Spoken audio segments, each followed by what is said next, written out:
আমরা একটু আগে শেখ মুকাররম বিন মহসিন মাদানী তার অত্যন্ত জ্ঞানগর্ভ এবং খুবই সাম্প্রতিক বিষয়ে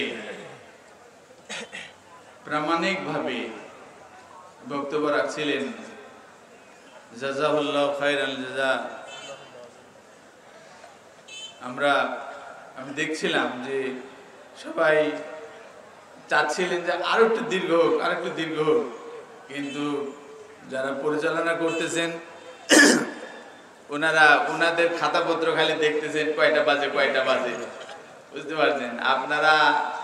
আপনাদের দৃষ্টি বা আপনাদের চোখের দিকে একটু তাকানো উচিত ছিল। আলহামদুলিল্লাহ, আপনাদের এই আশা, যেহেতু আরো একদিন বাকি আছে সামনে, যাতে পূরণ হয়, আমি সে আশা ব্যক্ত করে দুই একটি কথা বলার ইরাদা রাখছি। আমা তাওফীক ইল্লা বিল্লাহ। তাবলীগ ইজতেমা আহলে হাদিস সমাজে তাবলীগ এই শব্দটা একবারে অপরিচিত ছিল। আপনাদের মেহনতের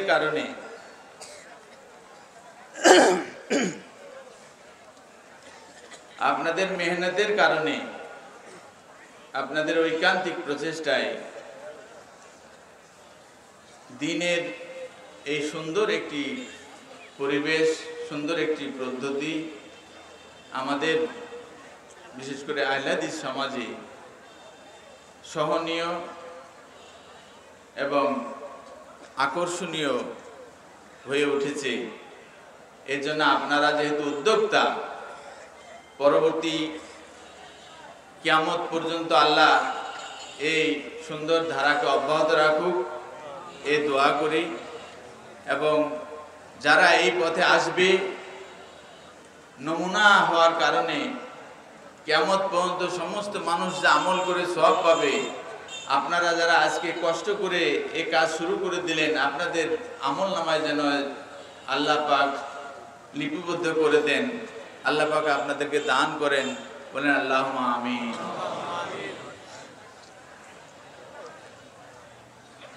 তো যেহেতু কিছু ভাই শুয়ে পড়েছেন, ঘুমায় আছেন, যেহেতু 3 দিনের মাহফিল, একদল জেগে থাকবেন, একদল ঘুমায় থাকবেন, এরকম পালাক্রমে চলতে থাকবে, সেটাই আশা করি। এবং যারা জেগে আছেন তারা যা শুনবেন, শিখবেন, ভালো লাগবে, এটা আমরা আমাদের ঘুমন্ত ভাইরা যখন ফজরের সময় উঠবে তাদেরকে জানাই দেব। এইটুক আশা যদি দেন তাহলে তাদের ঘুমটাও ভালো হবে ইনশাল্লাহ। আরো বড় কথা যেটা, সেটা হলো এমন একটা মাহফিল এখানে আপনারা উপস্থিত হয়েছেন, বুঝতে পারছেন? তো এখানে উপস্থিত হওয়ার যে একটা সওয়াব আছে, সেই সওয়াবটা থেকে তো মাহরুম কেউ হবে না ইনশাআল্লাহ। আল্লাহ আমাদের সবাইকে কবুল করুক, বলেন আমিন। তো তার আগে আমরা একটু জিকির করে নিতে চাই। সুবহানাল্লাহ, আলহামদুলিল্লাহ, লা ইলাহা ইল্লাল্লাহ। জিকির করেন, সুবহানাল্লাহ, আলহামদুলিল্লাহ, লা ইলাহা ইল্লাল্লাহ। সুবহানাল্লাহ, আলহামদুলিল্লাহ, লা ইলাহা ইল্লাল্লাহ। সুবহানাল্লাহ, আলহামদুলিল্লাহ, লা ইলাহা ইল্লাল্লাহ। আল্লাহ রাব্বুল ইজ্জত এই সারে কায়নাত যত কিছু সৃষ্টি করেছেন, এই আসমান জমিন, সূর্য চন্দ্র নক্ষত্র যত কিছু আছে, এই সমস্ত মাখলুকাতের মধ্যে আপনাকে আমাকে আল্লাহ মহব্বত করে এই সমস্ত কায়নাতের মধ্যে সর্দারি মাতব্বরি খেলাফত দান করেছেন। বলেন আল্লাহুম্মা আমিন, বলেন সুবহানাল্লাহ। এত পেয়ারা যে এই সারা জাহানে যা কিছু আছে সব কিছুর উপরে নেতৃত্ব দেবে এই আদম, বানি আদম। এবং বানি আদম থেকে আপনারা যদি একটু চোখ তাকায় দেখেন তাহলে দেখবেন যে এই বানি আদম তাদের খেলাফত অলরেডি কায়েম করে ফেলেছে। বলেন সুবহানাল্লাহ। যে আপনারা যেই জায়গাটা আছেন এই জায়গাটা যদি একটু হিসাব করেন তাহলে বাংলাদেশের মধ্যে এই ধানিখোলা যদি আপনারা বললে যে একটু দেখান তো এখানে কি করবো আমরা একটা কলমের ফুটা দেব নাকি? কলমের একটা ফুটা দিলে ওই ফুটাটা যত দূর বাংলাদেশের মধ্যে আপনার এই মাহফিলটা তত দূর। এই সারা পৃথিবীর ভিতরে বাংলাদেশটা কত বড়? ওই ফুটা, কলমের একটা ফুটা দিলে যত বড় হয় বাংলাদেশ তত বড়। এই সৌরজগতের মধ্যে পৃথিবীটা কত বড়? কত বড়? ওই কলমের ফুটা দিলে যতটুকু হয় অত বড়। এই পৃথিবীটা অত বড়। এই সৌরজগৎটা বর্তমানে এই সূর্যের বাইরেও 10,000 কোটি গ্যালাক্সি আবিষ্কৃত হতে যাচ্ছে, বেশিরভাগই হয়ে গেছে। এই সব কিছুর ভিতরে যদি এই সৌরমণ্ডল সৌরজগৎকে ধরেন কত বড়, তাহলে কি করতে হবে? কলমের একটা ফোঁটা দিলে শেষ। তো এই সারে জাহানে সব যদি কলমের ফোঁটার মধ্যে হয়, এবারে আপনি কোথায় আছেন?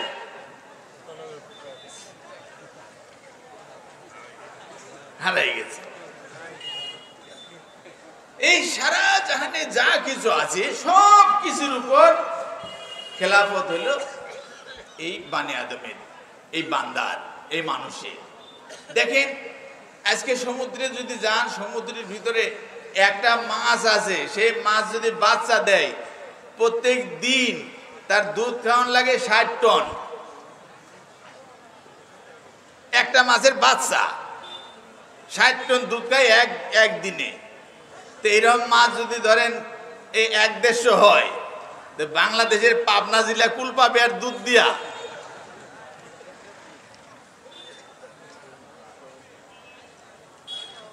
এই এত বড় বড় তিমি, এত বড় বড় মাছ, জঙ্গলে যান কত বড় বাঘ আছে, কত বড় হাতি আছে, এই সব কিছুর উপরে এই বানি আদমের খেলাফত কায়েম হয়েছে কি হয় নাই?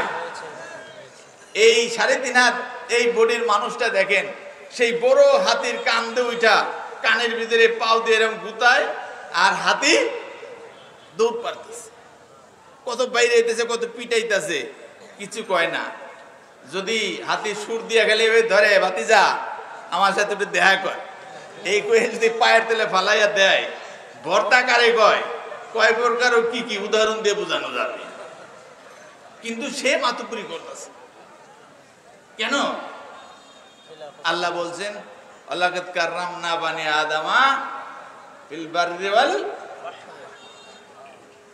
জলে স্থলে, এই সারে জাহানে যা কিছু আছে সব কিছুর উপরে আমি এই বানি আদমের সম্মানিত করেছি। বলেন সুবহানাল্লাহ। তো এত বড় সম্মান যারে দিল, এত বড় ইজ্জত যারে দিল, তার কাছে যদি কিছু নাও চায় তিনি, তো যে ইজ্জত পাইল তার একটু কিছু করার দরকার কিনা? আপনাদের এই বিবেকে কি বলে? উনি কিছু চাইলো না যে আমার ইবাদত করার দরকার নাই, আমার নামাজ পড়ার দরকার নাই, কিন্তু এই যে ইজ্জত দিল তারে, এই লোকটারে, এই বানি আদমের কিছু করার দরকার কিনা? এখন এই বানি আদম চিন্তা করতেছে যে আল্লাহ আমারে এত বড় ইজ্জত দিল, আমি তারে শুকরিয়া জানাবো, তারে শ্রদ্ধা জানাবো, তারে আমার জীবনের যত মহার্ঘ আছে আমি সব নিবেদন করব তার পদতলে, তার সামনে নতজানু হয়ে আমি আমার অভিব্যক্তি ব্যক্ত করব। কিন্তু এই সারা জাহানের ভিতরে দেখালাম আপনাদের যে এই জায়গায় কলমের একটা ফোঁটা দিলে যা হয় সারা জাহান, এই জাহানের ভিতরে যখন বলি যে আপনি বানি আদম আব্দুল্লাহ কে আব্দুল করিম কোন জায়গায় আছেন, খুঁজে পাইছিলেন? খুঁজে পান নাই। এইরকম লৌহ কলম মাহফুজ যত আছে তার উপরে আরশ মহল আছে, তার উপরে আছেন আমাদের খালেক আল্লাহ রাব্বুল ইজ্জাত। তিনি কত বড় আন্দাজ করা যায়? আন্দাজ করা যায়। তারে আন্দাজ করার জন্য আপনাদের একটা খেলা দেখাই, দেখি পারেন নাকি। সবাই এখানে যারা আছেন সবাই ফুটবল দেখছেন না? ফুটবল দেখছেন? ফুটবল না দেখার মতন নাই কেউ? হ্যাঁ, আলহামদুলিল্লাহ। তাহলে আমার সাথে এবার আপনারা সবাই চোখ বন্ধ করে ফেলান। এই যে 1 ফুট লম্বা গোল এই যে ফুটবলটা আছে, এটা যদি 2 ফুট হয় তাহলে কত বড় হবে? 3 ফুট হয় কত বড় হবে? 100 ফুট যদি হয় তাহলে কত বড় হবে? 1000 ফুট যদি হয় কত বড় হবে? 1 কোটি ফুট যদি হয় কত বড় হবে? 1000 কোটি যদি বড় হয় তাহলে কত বড় হবে? চোখ খুলেন, দেখেন তো কত বড় হয়েছে। পায় নাই। এখন আর আপনি যাইতে পারতেছেন না। মানে কি, আপনার এই মাথাটার ভিতরে যে ঘিলুটা দিছে, এই ঘিলুর যে শক্তি, সেই শক্তি এর পরে আর যাইতে পারতেছে না। তাহলে এই একটা বল, এই বলটারে আমি 1000 গুণ যখন বড় করে দিলাম, এই বড় করলে আয়তনটা তার দেখতে কি রকম লাগে, এই জিনিসটা আপনার এই জায়গায় ঢুকছে। তাইলে এই সারে জাহান, এই সব কিছুর উপরে যদি আরশ মহল্লা হয়, তার উপরে যদি আল্লাহ রাব্বুল ইজ্জাত হয়, তাহলে আল্লাহ রাব্বুল ইজ্জাত কি রকম দেখতে? আনা যায়? ভিতরে আসে আপনার? আসে না। তাহলে আপনি যে চাচ্ছেন যে আল্লাহর আমি কি করব? সেজদা দেব, আল্লাহর আমি শুকরিয়া করব, আল্লাহর আমি ইবাদত করব, এটা আপনার ফরজ। আবার আপনার মনে মনেও আপনার এরাদা আছে না নাই? যে আল্লাহ আপনারে এত মাতুব্বরি দিল, আপনি চান নাই, আল্লাহ পিয়ারা বান্দা আপনারে মহব্বত করে আল্লাহ আপনাকে এত সম্মান দিল, এখন আপনি তারে সম্মান জানাতে চাইতেছেন, তারে সম্মান জানাতে চাইতেছেন। এখন উনি কি করলে সম্মানিত হবে বলেন আপনি? আপনারা এই বিবেকের একটু জিজ্ঞাসা করেন দেখি, যে আমি তারে কি ডাকলে তিনি খুশি হবে। তারে আমি কমু যে আল্লাহ তুমি এরকম 14 হাত লম্বা, বললে শেষ হবে? শেষ হবে না। তে আল্লাহ কি 14 হাত লম্বা না আরো বেশি? তো কত হাত লম্বা আপনি বলতে পারবেন? তাইলে আল্লাহ কত বড়, এইটা যদি আল্লাহ বলে যে আমি কত বড় বল, বলতে পারবেন? তাহলে আপনি তার শুকরিয়া করবেন কি দিয়ে?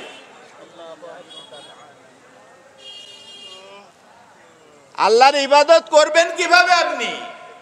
এটা তো আপনার উপর ফরজ, কিন্তু আপনার করার কোনো ক্ষমতা নাই।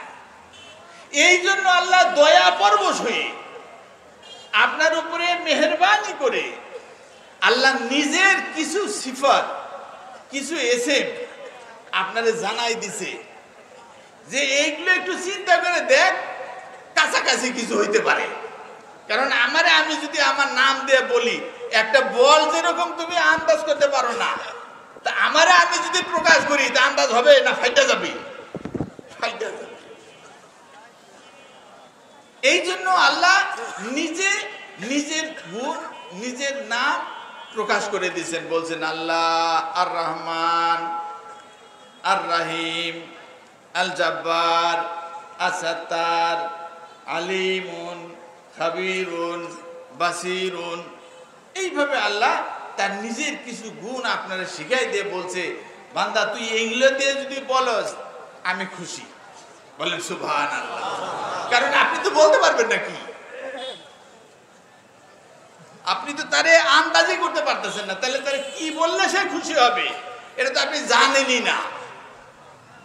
এখন আল্লাহ তার এই গুণাবলীগুলো আপনারে বলে দিলে আপনি সেইভাবে আল্লাহর একটু চিন্তা করতে পারবেন। জাস্ট চিন্তা, আল্লাহ আপনারা যে গুণের কথা বলছে নিজের সেই গুণ আবার নিজের কাছে রেখে দিছে। আল্লাহ বলছে ফাজালনাহু সামিআম বাসীরা, আমি এই বান্দারে একটা নুতফা থেকে সৃষ্টি করলাম, একটা পানি থেকে এই বান্দারে সৃষ্টি করলাম। 3.5 হাত মানুষ কি লাভালাভি করতেছে, দেখ ফেরেশতাদের কইতাছে দেখ কি লাভালাভি করতেছে। এই বান্দারে আমি কি বানাইছি? সামিআম বাসীরা। আবার আল্লাহ নিজেরে যখন পরিচয় দিতেছে তখন বলতেছে লাইসা কামিসলিহি শাই ওয়া হুয়াস সামিউল বাসীর। আল্লাহ পাক তার মতন এই বিশ্বজাহানের কেউ নাই, বলেন সুবহানাল্লাহ। কেউ তার মতো না। এরপরে বলতেছে তিনি হইলেন সামি, তিনি হইলেন বাসীর। তাহলে তিনি যে বান্দারে বানাইলেন সেই বান্দাও সামি বাসীর, আবার নিজে তিনি বলতেছেন আমি হইলাম সামি ও বাসীর।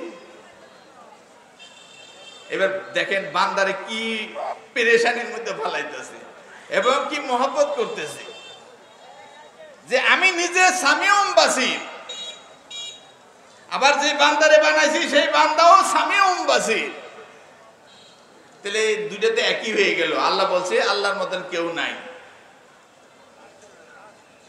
নিজেই বলছে আমার মতন কেউ নাই। আবার যেই বান্দারে বানাইছি ওই বান্দার নাম দিছে সামি, নাম দিছে বাসীর। আবার নিজের নাম কইতাছে আমার নাম সামি, আমার নাম বাসীর।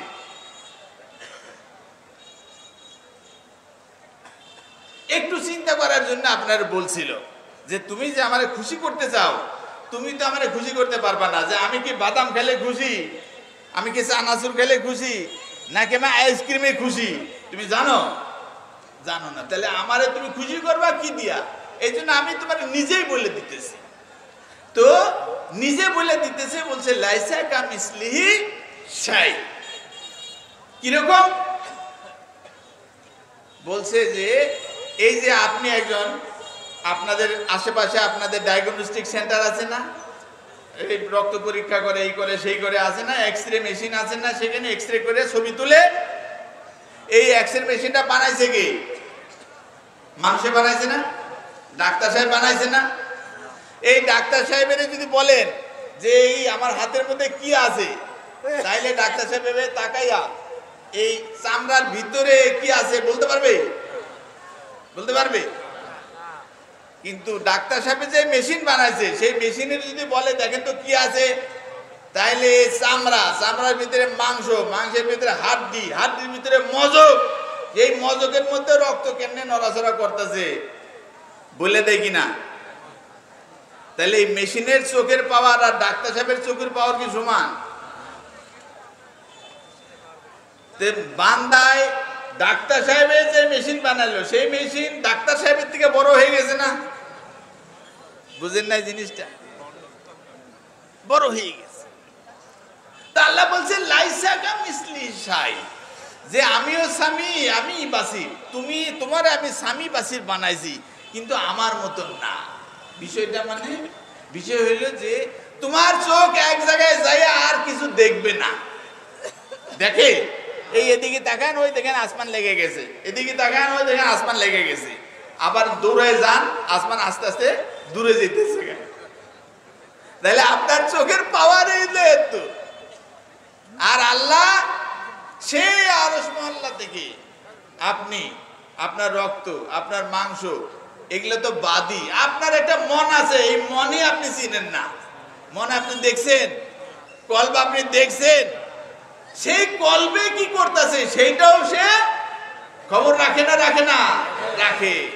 এই জন্য বলছে যে নাম এক হইলেই জিনিস এক না। আল্লাহর জন্য যখন আল্লাহ বলছে আমার নাম, আর বান্দারে দিছে বান্দার নাম, দুই নাম মিললে গেলেও জিনিস কি এক হবে? এখন এই যে জিনিসগুলো বুঝবেন কিভাবে? আপনি নিজে নিজে চিন্তা করে বোঝা যাবে কি যাবে না। আপনি একজন বান্দা, আপনার আল্লাহ বুদ্ধি দিছে না দেয় নাই, আকল দিছে না দেয় নাই, এখন এইটা দিয়ে আপনি বুঝতে পারবেন কিনা? বলছে না, আপনি বুঝতে পারবেন না, বুঝতে পারবেন না। দেখেন, আপনি আপনার মেয়েরে, আপনার স্ত্রীরে, আপনার বোন, আপনার খালা, আপনার এই সেই, এদেরকে আপনি কিন্তু কোনোদিনই চান না যে বেহায়া হইয়া রাস্তার মধ্যে ঘুরে বেড়াক, চাননি? চান?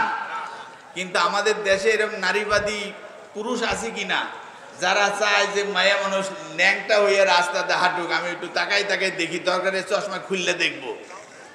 আছে না নাই? তো ওই লোকের মা আছে না নাই? ওই লোকের বোন আছে না নাই? তাহলে আপনি চান না, কিন্তু সে চায়। তাহলে মানুষের এই বিবেকের উপরে যদি আল্লাহ ছাইড়া দিত যে আমি যে নাম দিলাম এই নামগুলো তুই চিন্তা করে করে আমারে ডাক, পারবে? পারবে না। এই জন্য আল্লাহ রাব্বুল ইজ্জাত এই মানুষদের ভিতরে কয়েকজনের নির্বাচন করে সে নিজে কাছে নিয়া তাদেরকে আলাদা করে প্রশিক্ষণ দিয়া পাঠাইছে যে তুমি এবার আমার সমস্ত বান্দারে এই সব শিখায় দাও। তাদের নাম হইল নবী রাসূল। বলেন সুবহানাল্লাহ। তাহলে আল্লাহরে যদি কেউ ডাকতে চায়, আল্লাহরে যদি কেউ পাইতে চায়, নিজে নিজে যদি চিন্তা করে, পাওয়া যাবে না। কার মাধ্যমে চিনতে হবে? নবী এবং রাসূল যারা দুনিয়াতে আসছিলেন তাদের মাধ্যমে এটা জানতে হবে। আল্লাহ আমাদের জন্য এইরকম কাউরে পাঠাইছে, আমাদের হেদায়েতের জন্য, আল্লাহরে চিনার জন্য এরকম কাউরে পাঠাইছে। নাম কি? মুহাম্মদ রাসূলুল্লাহ সাল্লাল্লাহু আলাইহি ওয়াসাল্লাম। এখন আমরা যদি আল্লাহরে জানতে চাই, মুহাম্মদ রাসূলুল্লাহ সাল্লাল্লাহু আলাইহি ওয়াসাল্লামের বাদ দিয়ে আমি যদি চিন্তা করি, তাহলে পারা যাবে কি না? কেন পারা যাবে না? আল্লাহ তো পাঠাই দিয়েছে একটা কোরআন শরীফ, পাঠাইছে না? কোরআন শরীফ পাঠাইছে কিনা? এই কোরআন শরীফ বাংলা হয়েছে কিনা? না, নাই। বাংলা দেখছেন কিনা? কোরআন শরীফ বাংলা হয়েছে দেখছেন কিনা? দেখছেন। তো এই বাংলা কোরআন রাসূলুল্লাহ সাল্লাল্লাহু আলাইহি ওয়াসাল্লাম যদি এইসব বলি যে এটা বাংলাটা বুঝাই দেন, রাসূলুল্লাহ সাল্লাল্লাহু আলাইহি ওয়াসাল্লাম বুঝাই দিতে পারবেনি?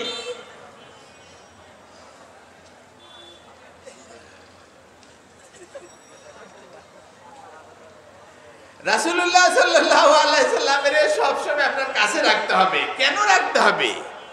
বলছে যে এই যে কোরআন আছে, এই কোরআনের ভিতরে যে কথাটা আছে, এই কথাটা যদি আপনারে আমরা দিয়ে দেই, তাইলে এক একজন এক এক রকম বুঝবে, এক একজন এক এক রকম বুঝবে। কারণ সবার এই যে মাথার গিলুটা দিছি, এই গিলুটা সমান না।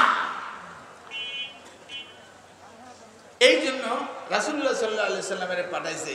রাসূলুল্লাহ সাল্লাল্লাহু আলাইহি ওয়াসাল্লাম এই জিনিসটারে যেইভাবে বুঝাই দিয়ে গেছে ওইভাবেই আমাদের বুঝতে হবে। এর বাইরে যদি কেউ বুঝতে চায় তাহলে উম্মতে মুহাম্মদ হিসেবে পরিচিত হতে পারবে না। এই জায়গাটাই হলো এই যে আজকে আপনাদের জাতীয় ইজতেমা 3 দিন ব্যাপী, আর আরো জাতীয় ইজতেমা আছে 3 দিন ব্যাপী, আছে না নাই?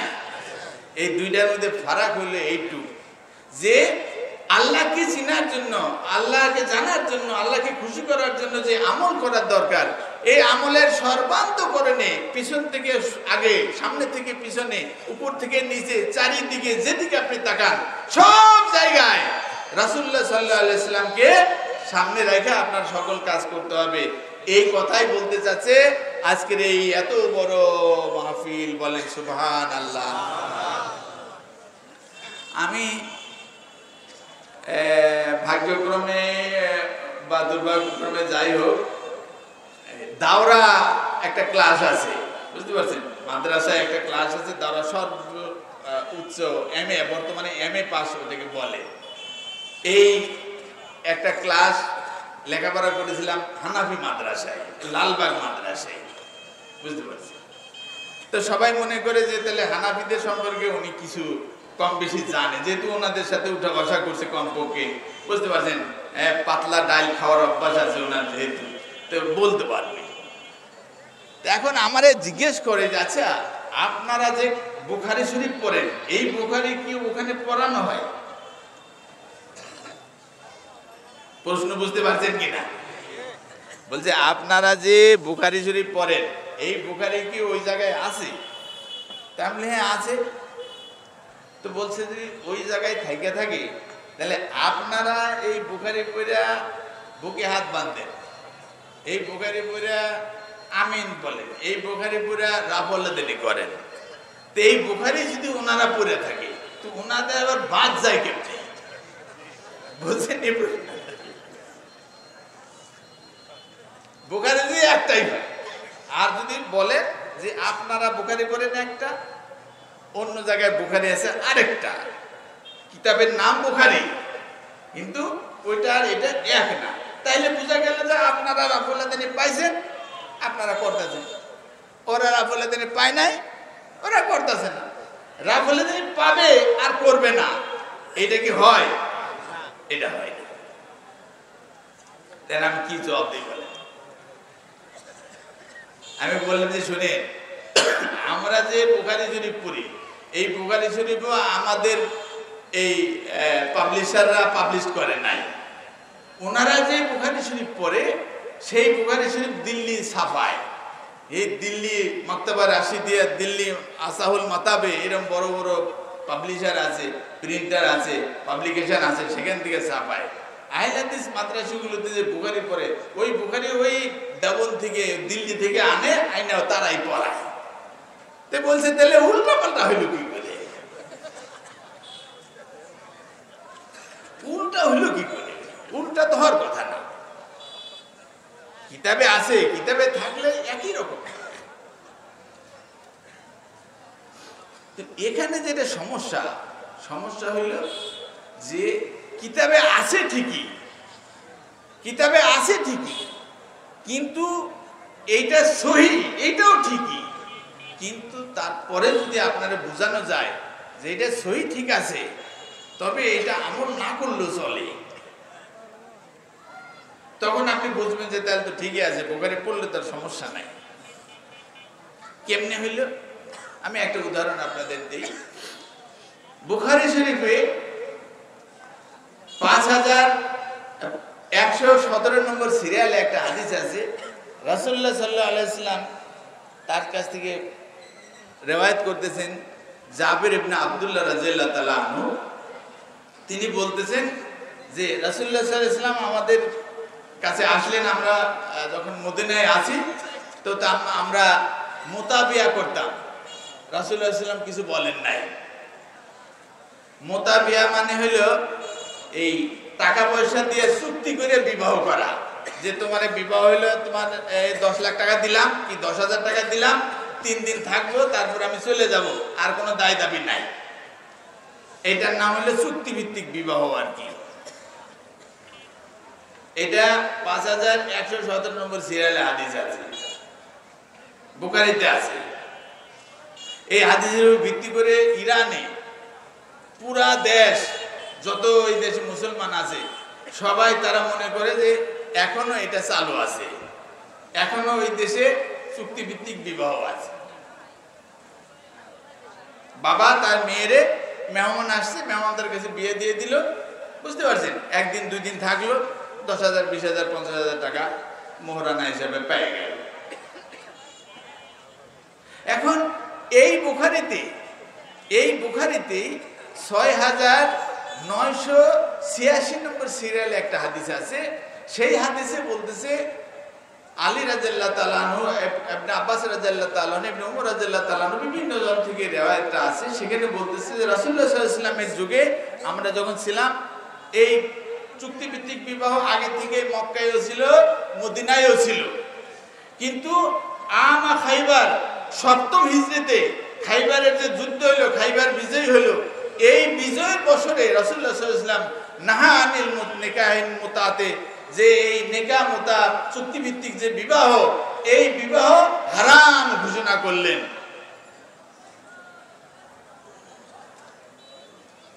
তাহলে আপনারা যারা নেকাহ বিবাহ হারাম মনে করেন, ঠিক আছে না নাই? কিন্তু নেকাহ বিবাহ চলে, এটা বুখারীতে আছে না নাই? একটু হিসাব রাখেন। আমি আবার আরেকটা কথা বলবো, যেহেতু মাস্টার মানুষ ওয়াজ মাজ করতে পারি না, দুই একটা কথা বলে আমি চলে যাই ইনশাআল্লাহ। এখন একটু হিসাব করে দেখেন, বুখারীতে আছে যে মুতা বিবাহ জায়েজ, আছে না নাই? সেইটা দেখা পুরা একটা দেশ এখনো তারা এই বিবাহ জায়েজ রাখছে, কারণ বুখারী শরীফে আছে। আর আপনারা এই ধানীখোলা ময়দানে বসে ফতোয়া দিতেছেন মুতা বিবাহ হারাম।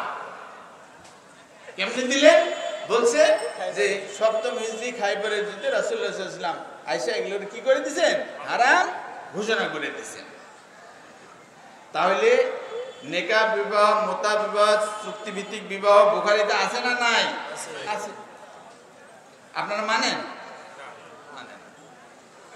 তো বুখারী শরীফের প্রথম খণ্ডে 102 নম্বর পৃষ্ঠার মধ্যে একটা হাদিস আছে, ইবনে ওমর রাদিয়াল্লাহু তাআলা আনহু তিনি বর্ণনা করতেছেন যে রাসূলুল্লাহ সাল্লাল্লাহু আলাইহি ওয়াসাল্লাম যখন নামাজ পড়তেন, তো নামাজের ভিতরে আল্লাহু আকবার যখন বলা তাহরিমা করলেন, হাত তুললেন। এরপরে রুকুতে গেলেন, হাত তুললেন। রুকু থেকে উঠলেন, হাত তুললেন। 2 রাকাত শেষ করে তাশাহুদ করে যখন আবার খাড়ালেন, আবার হাত তুললেন। এই 4 বার উনি হাত উঠাইছে। বুখারীতে আছে না নাই? আছে। সিরিয়াল দিয়ে দেন আপনাদের, আপনারা সবাই হাত তোলাতুলি শুরু করে দিয়েছে। এখন ওই বুখারীতে যে কিতাবটা আমরা পড়ি, যে কিতাবটা ওখানে আছে, ইনাদের মাদ্রাসায় আছে, টাঙ্গিপাড়ায় আছে, রূপগঞ্জে আছে, যত মাদ্রাসা আহলাদিসে আছে, সব মাদ্রাসায় এই বুখারী আছে। ওই বুখারীর 102 পৃষ্ঠার ভিতরে সাইডি দিয়ে লেখা আছে আব্দুল্লাহ ইবনে জুবাইর রাদিয়াল্লাহু তাআলা আনহু একজন বড় সাহাবী, বিজ্ঞ সাহাবী, 4 আব্দুল্লাহর এক আব্দুল্লাহ, বড় সাহাবী। রাসূলুল্লাহ সাল্লাল্লাহু আলাইহি ওয়াসাল্লামের কাছ থেকে এরকম রওয়ায়াত আছে যে কোরআন যদি তোমরা বুঝতে না পারো, তাহলে 4 আব্দুল্লাহর যে কোনো আব্দুল্লাহরে পাইলে তোমরা বুঝতে পারবা। বলেন সুবহানাল্লাহ।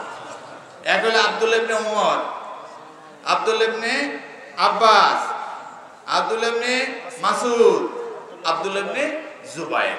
আবাদাল আরবা বলে ফিকর কিতাবে। এত বড় সাহাবী। রাসূলুল্লাহ সাল্লাল্লাহু আলাইহি ওয়াসাল্লামের সাথে ঘনিষ্ঠতা আরেকটা ছিল, সেটা হলো যে মা আয়েশা রাদিয়াল্লাহু তাআলা আনহার বড় বোনের ছেলে। তো রাসূলুল্লাহ সাল্লাল্লাহু আলাইহি ওয়াসাল্লামের সম্পর্ক কি? রাসূল কি হইতো? আপন খালু, বেটা খালু কয়, আপন খালু। আপন খালু হওয়ার কারণে মা আয়েশা রাদিয়াল্লাহু তাআলা আনহার বাসায় ওনার যেহেতু খালা, পর্দা লাগে, খালার বাসায় পর্দা লাগে, আসা যাওয়া সারাদিন করতে পারতেন। যার জন্য হাদিস কোরআনের সব কিছু ওনার যত সহজ হয়েছে, বড় বড় সাহাবী যারা তাদের কত সহজ হয়েছে হয় না। এই জন্য বড় সাহাবী আব্দুল্লাহ ইবনে জুবাইর রাদিয়াল্লাহু তাআলা আনহু। এরপরে রাসূলুল্লাহ সাল্লাল্লাহু আলাইহি ওয়াসাল্লাম চলে যাওয়ার পরে মা আয়েশা রাদিয়াল্লাহু তাআলা আনহা বড় ওস্তাদ। এই বড় ওস্তাদের হাজার হাজার ছাত্র ছিল। এই হাজার হাজার ছাত্রের মধ্যে এও একজন ছাত্র আব্দুল্লাহ ইবনে জুবাইর ভাগনা বড় ওস্তাদ হয়ে গেছিল। তো যে হাদিসটা আপনাদের শোনাবো, সেই হাদিসটা হলো ওখানে লেখা আছে যে আব্দুল্লাহ ইবনে জুবাইর রাআ রাজুলান রাফা ইয়াদাইহি ফাকালা লা তাফআল আন্না নবী সাল্লাল্লাহু আলাইহি ওয়াসাল্লাম কানা ইয়ারফাউ সুম্মা তারাকা। এই বেটা তোর বাড়ি কই? কই ইরাকে। কই তুই যেভাবে খালি বারে বারে রাফাইতাছ নামাজের ভিতরে, এই রাফালেদানি করতেছে, ঘটনা কি? কই যে শুনলাম যে রাফালেদানি করতে হয়। আরে বেটা আমি হলাম রাসূলুল্লাহ সাল্লাল্লাহু আলাইহি ওয়াসাল্লামের, রাসূল আমার আপন খালু, মা আয়েশা রাদিয়াল্লাহু তাআলা আমার বড় উস্তাদ, সেখানে আমি বড় হইছি। ঘটনাটা তো জানো না তোমরা। কি ঘটনা?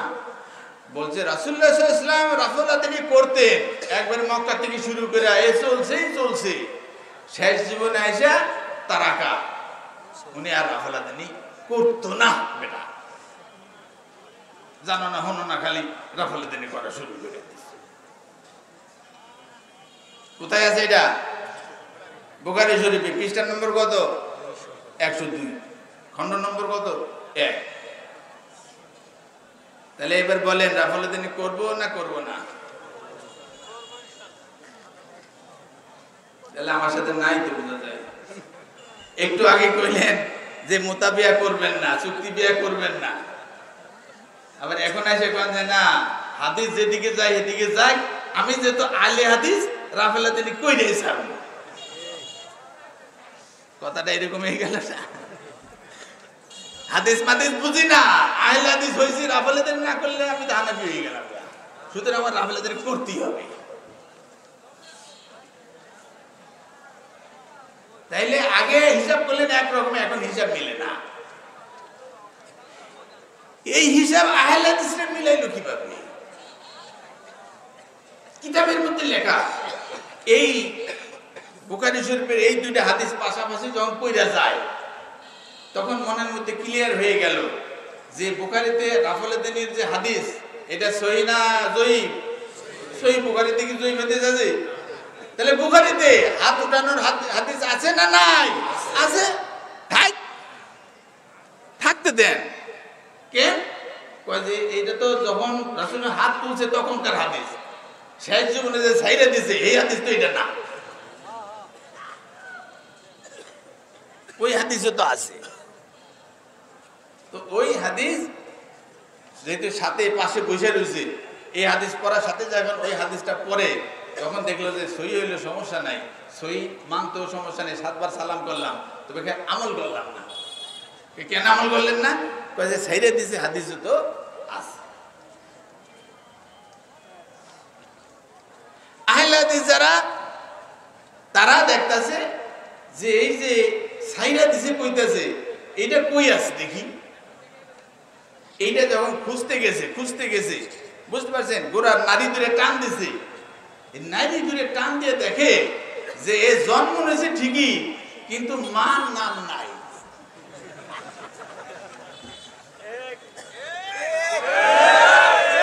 নাম নাই, বুঝতে পারছেন? হ্যাঁ, তো মার নাম নাই কেমনি? কয় যে রাসূলুল্লাহ সাল্লাল্লাহু আলাইহি সাল্লামের কাছ থেকে যে ঘটনাটা উনি বলতেছে এইটা কে বলছে, কার কাছে বলছে, কোন কিতাবে আছে, এইসব কোন ইতিহাসে ঠিক ঠিকানা।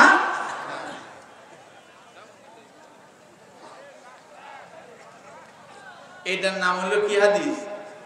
জাল হাদিস। আমারে স্যাররা বলছে যে জাল হাদিস সম্পর্কে দুই একটা কথা বলার জন্য। বুঝতে পারছেন? দুই একটা হয়েছে না হয় নাই? আমি এখন বিদায় নিতে পারি?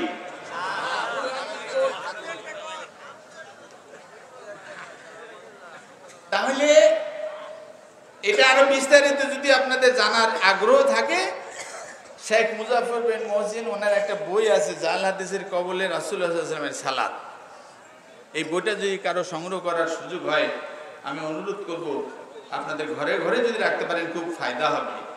এবং যদি আপনার দিনী ভাই যারা এটা বুঝে না, যারা এখনো রাফালুদ্দিন করতে পায় নাই, জানে না, তাদেরও যদি দিতে পারেন তাহলে একটা হাদিয়া হবে, দিনের তাবলীগ হয়ে যাবে। যেই তাবলীগ এখানে করতেছেন এটা একটা তাবলীগ হবে, হ্যাঁ, কিতাবী তাবলীগ।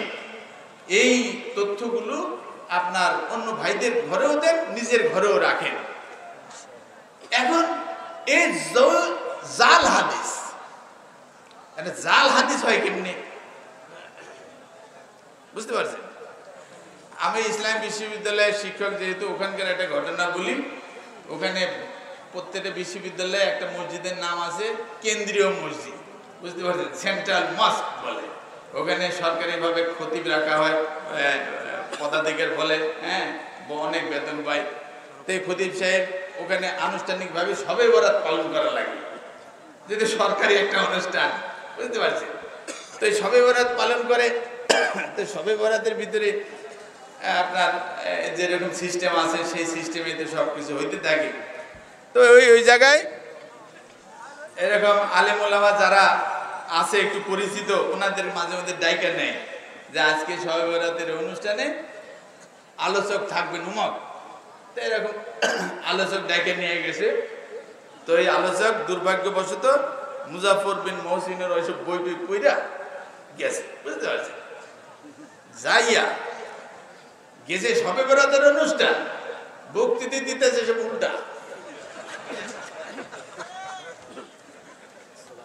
বলতেছে ভাই সবে বরাতের এই রাত্রিতে মাগরিবের নামাজের পরে কোন বান্দা যদি গোসল করতে পারে, এই গোসল করার পরে যদি নামাজের নিয়ত করে, এই গোসল করার সাথে সাথে তার মাথা শরীর সব অঙ্গ প্রত্যঙ্গ থেকে যেই পানির ফোঁটা পড়ে, এই একটা পানির ফোঁটাতে আল্লাহ একটা পাখি তৈরি করে ফেলে। এই পাখিটার ঠোঁট যদি ফাঁক করে, একটা ঠোঁট মাটিতে পড়ে আরেকটা ঠোঁট আসমানে যায়, তাহলে পাখিটা কত বড় হয়। এত বড় পাখি ডুব দিবার মতন সাগর পায় না, লৌহ মাহফুজের নিচে যাইয়া আল্লাহর যে কুদরতি সাগর আছে সেই সাগরের ভিতরে ডুব দিয়া দিল। তারপরে সেই পাখি পানির ভিতর থেকে যখন উঠলো, উঠার পরে পুরা শরীর পানি পানি মুক্ত যুক্ত হইয়া আছে। এরপরে আরশ মহল্লার কাছে এসে একটা গাছ ঝাড়া দিল, পুরা শরীর থেকে পানি ফুটা টপ টপ করে পড়তে লাগলো। বান্দারে তোমার হিসাব করতে বলি, এই পাখি তার পাখা ঝাড়া দেওয়ার কারণে কয় ফোঁটা পানি পড়েছে বলেন? কয় ফোঁটা পড়ছে? কেউ বলতে পারবেন না। এই অগণিত পানি, এই বান্দা তুমি হিসাব করতে পারলা না কত ফোঁটা পানি তার গায়ে থেকে পড়লো। বান্দারে তোমার জিন্দেগিতে 60-70 বছর জিন্দেগিতে যদি এমন গুনাহ করে থাকো যেই গুনাহ তুমি গুনতে পারতেছো না, এত গুনাহ করছো বান্দা, এই অগণিত গুনাহ ওই গোসলের কারণে মাফ হয়ে যাবে।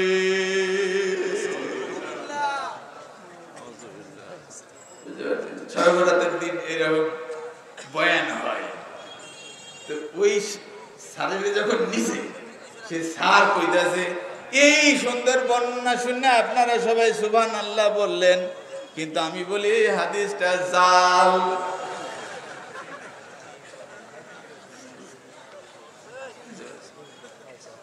এইরকম জাল হাদিসের বর্ণনা যখন দিছে, তখন ওখানে তো সব বিবেকমান মানুষ, আমাদের মতন তো ধরেন এই ধানকে নিরেন না মানুষ না, বুঝতে পারছেন, লুঙ্গি কাঁচা দিয়া, বুঝতে পারছেন, হ্যাঁ, উপর হইয়া সেজদার রুকুর হালতে ধান খালি লাগাইতে আছি, এইরকম তো না। বিবেক বুদ্ধিমান আছে তারা, তারা সবাই সেইটা গেল যে এই খামাখা আমরা এইসব অনুষ্ঠান করতে আইতেছি, এইসব জাল জাল নিয়ে কি ঘটনা, এইসব হ্যাঁ উল্টা পাল্টা, মানে মাহফিলে অন্যরকম হয়ে গেল। যারা আয়োজন করছে তাদেরকে লাঠি দেয়, কেন এটা কি পেছে দেয়। এরপরের শুক্রবারে তো এখন তো এটা শুধরান লাগবে যে সব মানুষের আপনার বেদিন বানায় ফেলাই, বুঝলেন, সব গুমরা হয়ে গেল। আসছে আরেক সাহেবের নিয়ে আসছে, আরেক স্যার বিশ্ববিদ্যালয়, তো সে স্যার তো বলতেছে যে দেখেন আমি বেশি কথা বলবো না আপনাদের সামনে, যে কি আপনাদের সামনে আমার একটা আর্জি হইল যে কোরআন কার কালাম? দেখি এদিকে মানুষ বলতে পারে নাকি? কোরআন আল্লাহর কালাম। এদিকে যারা ঘুমায়া আছেন তাদেরকে জিজ্ঞাসা করতেছি, হাদিস কার কালাম? এটা আপনারে বলে দিলাম, ওনাদের বলতে দিই, হাদিস কার কালাম? ঘুমাই যারা জাগ না আছেন তারা বলেন, হাদিস কার কালাম? রাসূলের কালাম। কোরআন কার কালাম? আর হাদিস রাসূলের কালাম। এ আমাদের দেশে সবাই আমরা জানি যে আল্লাহর কথার নাম হলো কোরআন, রাসূলের কথার নাম হাদিস। তো রাসূলুল্লাহ সাল্লাল্লাহু আলাইহি সাল্লাম মিছা কথা কইছে, এইরকম কেউ যদি ঈমান রাখে, বিশ্বাস করে, বলে, ওই লোকের ঈমান আছে না নাই? রাসূলুল্লাহ সাল্লাল্লাহু আলাইহি সাল্লাম তারে আল্লাহ নিজে বলছেন সাদিকুল আমিন, সাদিকুল মাসদুক, সত্যবাদী। তা যা বলছেন সব সত্য বলতে হবে, মানে সব সত্য হয়ে যাবে, মিথ্যা বলার কোনো কায়দা নাই। বুগদাদি কায়দাও হবে না, নুরানি কায়দাও হবে না, সব কায়দা বাদ। রাসূল যা বলছে সত্য কথা, কোনো কায়দায় ক্লিয়ার করা যাবে না। এখন এর পরে কোনো মানুষ যদি বলে যে রাসূলের কথা একটু উল্টাপাল্টা আছে, ঈমান আছে না নাই? নাই। ভাই সকল, আপনাদের কাছে আমার প্রশ্ন, যে আপনারা নিজেরাই বললেন কোরআন হলো আল্লাহর কালাম, আর রাসূল হইল, হাদিস হইল রাসূলের কালাম। আর দেখেন গত শবে বরাতের দিন একজন ওয়াজ করে গেল, হাদিস বলে জাল হাদিস। আচ্ছা, রাসূলের কথা কোনটা জাল হইতে পারে? রাসূল মিছা কথা বলতে পারে? রাসূল উল্টা কথা বলতে পারে? তাহলে যেই লোক বইলা গেল রাসূলের কালাম, রাসূলের হাদিস জাল হাদিস, রাসূলের হাদিস মিথ্যা হাদিস। মিথ্যা হাদিস মানে কি? হাদিসটা ঠিক না, হাদিসটা মিছা। তাইলে আপনি যে রাসূলের উপর ঈমান আনছেন, সেই রাসূলের কথা মিথ্যা কথা। রাসূল মিথ্যা কথা বলছে না, বলে নাই? আরে বেটা, এই যে হুজুর বলে গেল, তাহলে যেই হুজুর বলে গেল কত শবে বরাতের রাত্রে, ওই হুজুরের ঈমান আছে না নাই? এই হুজুর তাহলে আইছে কি লিগা? ফিতনা, ফিতনা বাজানো। আপনাদের ভিতরে ফিতনা বাজানোর জন্য এই হুজুর ওয়াজ করে গেছে। এইবার বলেন, এই মাহফিলে আপনারা 50,000 1 লাখ মানুষ আছেন, 1 লাখ মানুষের হাতে যদি কঞ্চি দেই, তাহলে কঞ্চিতে হুজুরে সাইজ করবেন কি না? সাইজ শুরু হয়ে যাবে। তাহলে জাল হাদিসেরও জাল আছে, জাল হাদিসেরও জাল আছে। যে জাল হাদিস, এই হাদিস দেখেন জাল থাকতেছে না, বলার ভঙ্গি এরকম যদি হয়, এইভাবে যদি উপস্থাপন করা হয়, তখন আর জাল থাকে না। আমি কোরআনের একটা আয়াত দিয়ে আপনাদের বলি, সূরা আনফাল। সূরা আনফালে একটা আয়াতের মধ্যে আল্লাহ বলতেছেন, ওমা রামাইতা ইয রামাইতা ওয়ালাকিন্নাল্লাহ রামা।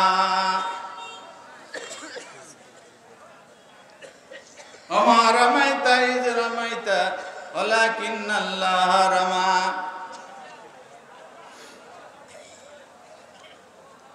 অনেক মানুষ আমাদের দেশেও আছে, বুঝতে পারছেন, যারা এই মনে করে, সারা পৃথিবীতে অনেক মুসলমান এরকম পাওয়া যাবে, যে মুসলমান মনে করে যে আরশ পে মুস্তাবিদ হ্যায়, আরশ পে মুস্তাবিদ হ্যায় খুদা হোকর, মদিনা মে উতর পড়া মুস্তফা হোকর। নাউজুবিল্লাহ, আস্তে কর, সবাই শুনে ফেলবে।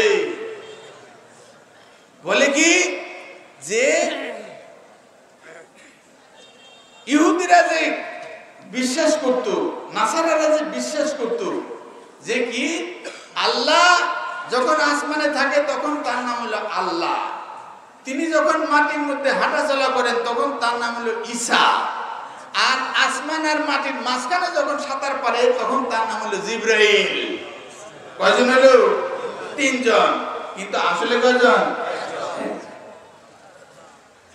তো মুসলমানরা বলতেছে যে আল্লাহ আর মুহাম্মদ জিনিস নাম দুইটা, কিন্তু জিনিস কয়টা?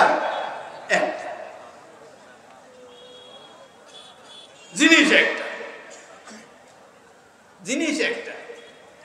তে কবিতা বানাই দিছে যে আরশ পে মুস্তাবিদ হ্যায় খুদা হোকর, মদিনা মে উতর পড়া মুস্তফা হোকর। যে আরশ মহল্লায় যখন তুমি মনে করবা যে আমার আল্লাহ এখন আরশ মহল্লায় আছে, তখন তার নাম হলো আল্লাহ। আমার আল্লাহ মদিনায় চলে আসছে, আইসা সবারে তাবলীগ করদাছে, তখন তার নাম হলো মুহাম্মদ মুস্তাফা। জিনিস একটা। দলিল কি?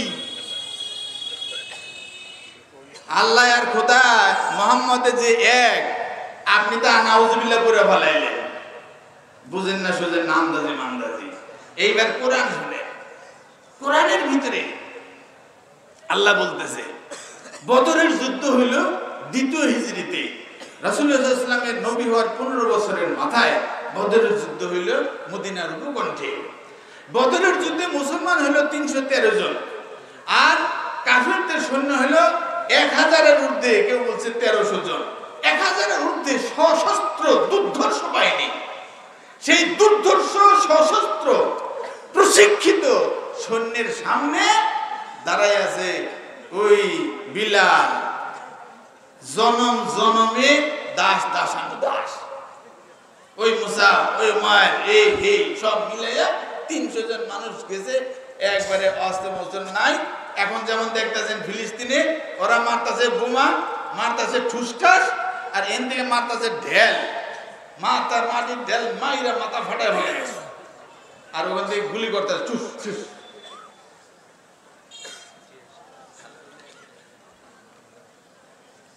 তাহলে এখানে বদরের যুদ্ধে কি হইল,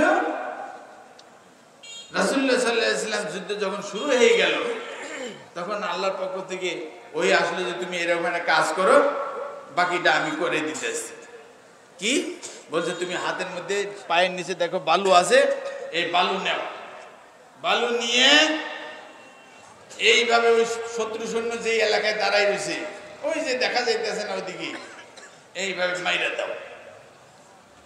মেরে দিছে, মেরে দিছে, ওখানে সৈন্যরা খালি চোখ ডলতাছে, বুঝতে পারছেন, সবার চোখ ডলাডলি শুরু হয়ে গেছে। আর এদিক দিয়ে 300 জন যে কিছু নাই, এখন আর অস্ত্র লাগে না, গুতাইয়ে হুতাইয়ে লেগেছে।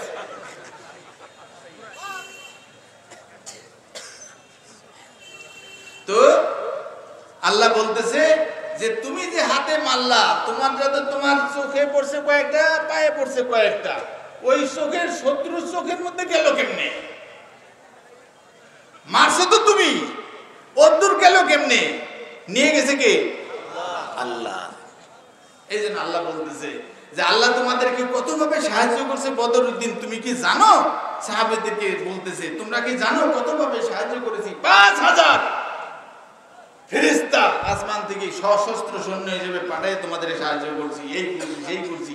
এই বলতে বলতে শেষ পর্যন্ত রাসূলুল্লাহ সাল্লাল্লাহু আলাইহি ওয়াসাল্লাম মুখাতাব করে বলতেছে, ইয়া রাসূলুল্লাহ, আপনি যে হাতে বালুগুলো ফেললেন, আমার রামাইতা ইজ রামাইতা, আপনি যে বালুগুলো ফেললেন, আপনি তো ফেলেন নাই, আল্লাহ কিন্নাল্লাহ রামা, আল্লাহই আসলে ফেলছে, নাইলে কি সবার চোখে যায় পড়ছে, সব ডলতে শুরু করছে?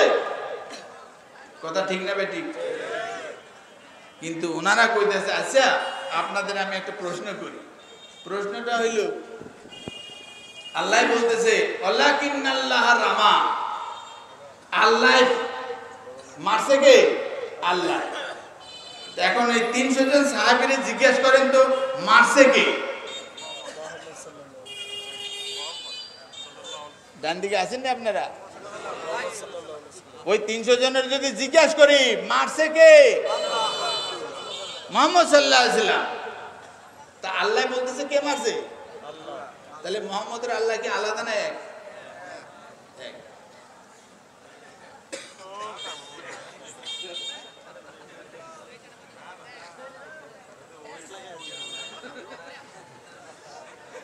এইটার নামে হলো জাল হাদিস। হাদিস জাল করলে ওখান থেকে বাইরন খুব কঠিন, খুব কঠিন। হ্যাঁ, এই জন্য বাংলাও জাল আছে। জাল আছে না নাই? পুকুরের মধ্যে আপনি মারেন না, মারলে ভিতরে যে পুটি পুটি হাবিজাবি পরে, বাইরের কোনো কায়দা আছে? সব টান্না তুললা তারপর তরকারি বানায় খায় পারলেন। জাল হাদিস হলো এইরকম যে সেইটা মানুষের ভিতরে বুঝাই ঢুকাই দিতে পারলে সহি কোরআন সহি হাদিস সব বাইরে যাবে, কিন্তু জালের মধ্যে আপনি যে আটকাইছেন আপনি কিন্তু আর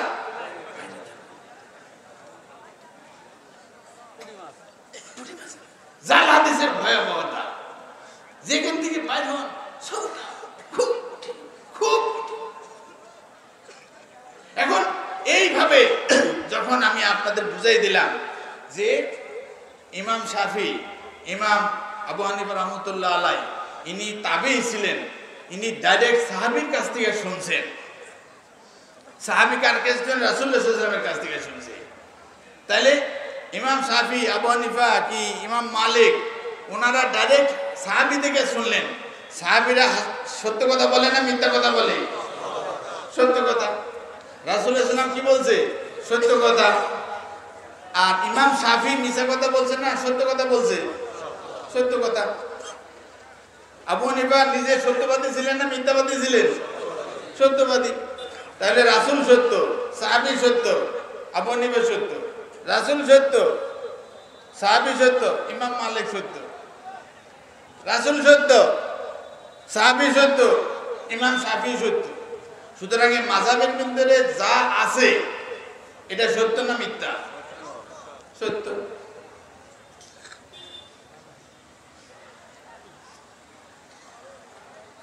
সত্য। এই বিষয় যখন আপনার ভিতরে ঢুকাই দিছি, এখন ভিতরে যা আছে জালের মধ্যে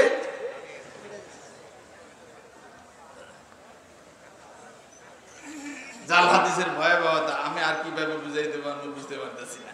বুঝতে পারছেন কিনা? এই ভয়াবহতার কারণে যে এই যে 4 মাযহাব ফরজ হয়েছে, আহলে হাদিসরা কয় ফরজ না। বুঝতে পারছেন? গায়ের জোরে আহলে হাদিস হইলে কয় 4 মাযহাব ফরজ না, মাযহাব মানা ফরজ না। কিন্তু কিতাবে লেখা আছে মাযহাব মানা ফরজ, কিতাবে লেখা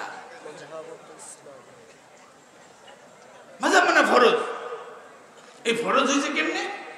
ওই যে আটকায় পড়ছে, আটকায় পড়লে তখন আর এইটা ফরজ না বানায় কোনো কায়দা নেই। আপনারা যদি দেই আপনি বলবেন যে আমি এখন 7 বার ফরজ বানাবো, ওরা তো একবার বানাইছে। বুঝে কেমনে বানাইবেন? একটা মাসলা আপনাদের দেই। দুরের মুক্তার নামে একটা কিতাব আছে, হেদায়া কিতাব আছে, এইরকম শাফি মাযহাবের আল ওয়াজিজ বড় কিতাব আছে, শাহুল কাবির বড় কিতাব আছে, প্রত্যেক মাযহাবের বড় বড় কিতাব আছে। এই ফিকহের কিতাবগুলিতে যদি যাইয়া একটা মাসলা দেখেন, কিতাবের অধ্যায়ের নাম হলো চুরি। চুরি অধ্যায়। চুরি বললে কি দণ্ডবিধি হবে, কি শাস্তি হবে, বুঝতে পারছেন? সেই অধ্যায়ে এক ঘটনা আছে। আমি আপনাদের 2-1টা ঘটনা বলি। তো বলছে যে ঢাকা থেকে আইতাছে ট্রাক, বুঝতে পারছেন? ত্রিশাল পার হইয়া বাগার বাজার আছে না নাই? হ্যাঁ, এই বাগার বাজারের ট্রাক গুম হয়ে গেছে না। এরপরে পুলিশে ধরলাম, সবাই মিললে আমার বাইর করে দিল একবারে নেত্রকোনা থেকে। এই ট্রাক ধরা পড়ছে, পুরা ট্রাক যারা নিয়ে গেছে এই সুর মোর শুদ্ধে গোষ্ঠী শুদ্ধ ধরে থানায় চালান করছে, কেস চলতেছে। এখন যারা চুরি করছে অস্বীকার করার কোনো উপায় নাই, কারণ এখন রাস্তার মধ্যে পুলিশে সিসি ক্যামেরা লাগাইছে। সিসি ক্যামেরা, বুঝতে পারছেন? এই 1 মাস ধরে খবর পাওয়া যায়। তো সব চেহারা সুরা সব ধরা পড়ে গেছে, সব শুনতে হয় না থানায় হাজির। এরপরে আমাদের এরকম সাহেবরা যারা আছে কোরআন কিতাব জানে, ওনাদেরকে নিয়ে গেছে। ওনারা কইতেছে যে চুরি করলে কি করা লাগে? প্রত্যেকের চোরের হাতে একটা করে গোলাপ ফুল দিয়ে দেওয়া লাগে, নাকি কি করা লাগে? হাত কেটে দিতে হয়। এখন কাজী সাহেব যখন বিচারক আছে, হাকিম মুনসিফ, উনি এবার কইতেছে যে এত ধারা অনুযায়ী এই ট্রাক চুরি করছে যে 7 জন, সবার হাত কর্তন করতে হবে, হাত কেটে দিতে হবে। এই ঘটনাটা কবে ঘটতেছে? 656 হিজরিতে, আজ থেকে প্রায় 600-700 বছর আগের কাহিনী। 1000 বছর আগের কাহিনী। 656 হিজরিতে এই ঘটনা ঘটে গেল, ট্রাক ধরা পড়লো, এরপরে চোরের হুকুম হয়ে গেল সবার হাত কেটে দাও। এখন চোরের পক্ষে উকিল তো সব দিকেই থাকে না, থাকে না? চোরের বাদীরও থাকে, বিবাদীরও থাকে, বুঝতে পারছেন? বিবাদীর পক্ষে উকিল খারাই গেল, খারাই গেলে বললে বাবা তোর বাঁচনের একটা উপায় আছে। কোন? কি লাগবে কোন? কয় না কিছু লাগবে না, আমি যেমনি শিখাই দিই এইভাবে যদি দাঁড়িয়ে থাকতে পারো তাহলে কাজ হবে। যে কি বলছে, তোর বলতে হবে যে আমি অমুক মাযহাবের লোক, আমি অমুক ইমাম সাহেবের মানি। এই ইমাম আউজাই আছে, ইমাম সাফা আছে, ইমাম রাহবাই আছে, এরকম 19 বীর এই আবু হানিফার নামে 19 জন ইমাম আছে, আমরা তো মানে একজনের। বুঝলেন, কিতাবের মধ্যে 19 জন আবু হানিফা আছে, তো এরকম বহু ইমাম আছে।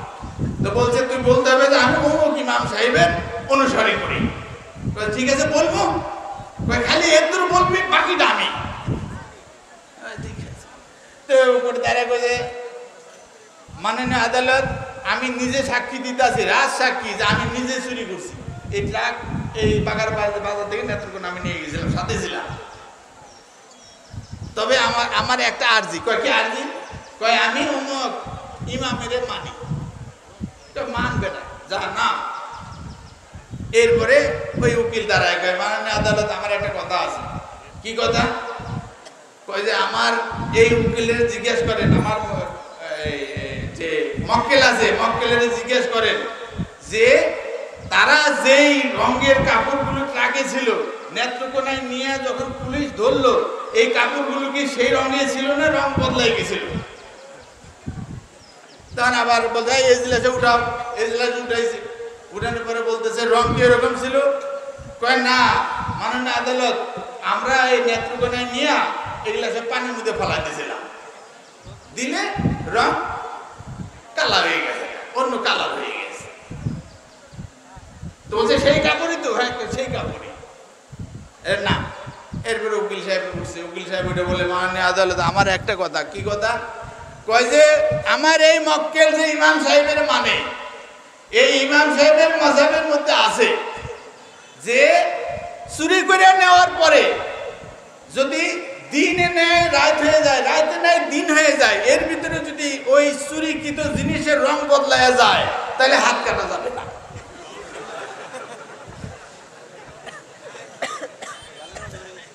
এবার বলেন, জজ সাহেব রায় দিতেছে হাত কাটার, এবার উনি দলিল দিতেছে হাত কাটা যাবে না। এখন কোনটা মানবে?